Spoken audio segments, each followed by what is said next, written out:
天气转凉，小孩抵抗力差，感冒了，家长伤透脑筋，教你好习惯养成，驱除寒气。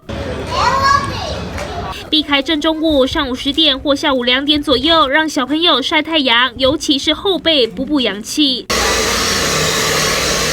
或是拿出吹风机，用最低档温度隔着1层衣服，帮孩子的背部缓缓加热。也可以用保特瓶加温水热敷小孩的背部，接着双脚直接泡热水20分钟，有效调整体质。还是以运动为主吧，跟多喝水，对，然后增加就是身体一些的废物排泄这样子。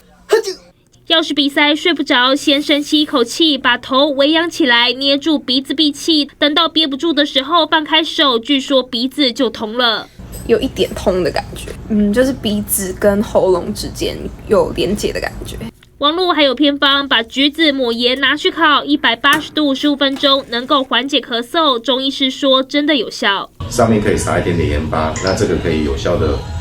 缓解咳嗽，然后甚至可以